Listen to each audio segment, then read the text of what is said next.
এই দেশে জনগণের সরকার প্রতিষ্ঠিত করা।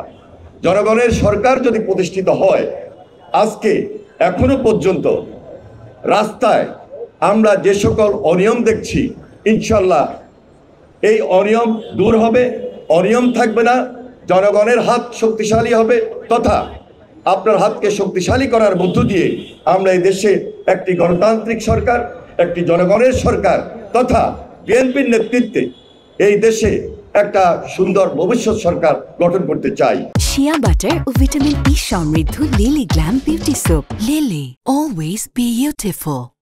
নজরে এই বিষয়গুলো দিয়ে এই পর্যায়ে আমাদের আন্দোলন সংগ্রামকে অনেকভাবে অনুপ্রাণিত করেছিল। আমরা যেমন রাজপথে থেকে যুদ্ধ করেছি, লড়াই করেছি, সংগ্রাম করেছি, আমাদের সাংবাদিক বন্ধুরাও আমাদের সাথে থেকেই অগ্রণী ভূমিকা পালন করেছেন, লড়াই করেছেন, সংগ্রাম করেছেন। আজকে তাদের যে দাবি, এই দাবি এই মুহূর্তে যেটি অন্তর্বর্তীকালীন সরকারের দায়িত্ব থেকে আপনারা করতে পারবেন, আমি মনে করি খুব দ্রুততম সময়ের মধ্যে এই দাবিগুলো নিষ্পত্তি করবেন এবং এটি আমাদের প্রত্যাশার মধ্যে রয়েছে। তাছাড়া আজকে আমাদের প্রধান অতিথি তিনি উপস্থিত রয়েছেন।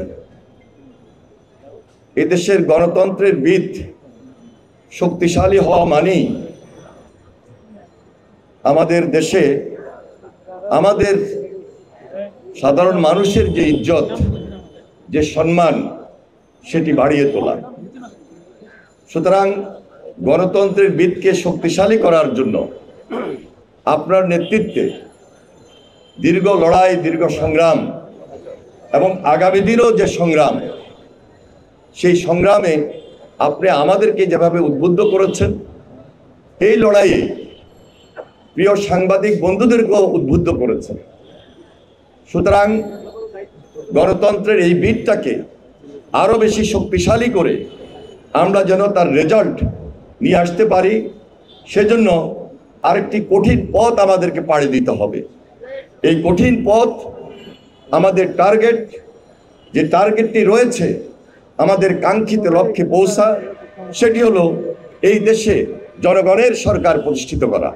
জনগণের সরকার যদি প্রতিষ্ঠিত হয়, আজকে এখনো পর্যন্ত রাস্তায় আমরা যে সকল অনিয়ম দেখছি, ইনশাল্লাহ এই অনিয়ম দূর হবে, অনিয়ম থাকবে না, জনগণের হাত শক্তিশালী হবে, তথা আপনার হাতকে শক্তিশালী করার মধ্য দিয়ে আমরা এই দেশে একটি গণতান্ত্রিক সরকার, একটি জনগণের সরকার তথা বিএনপির নেতৃত্বে এই দেশে একটা সুন্দর ভবিষ্যৎ সরকার গঠন করতে চাই।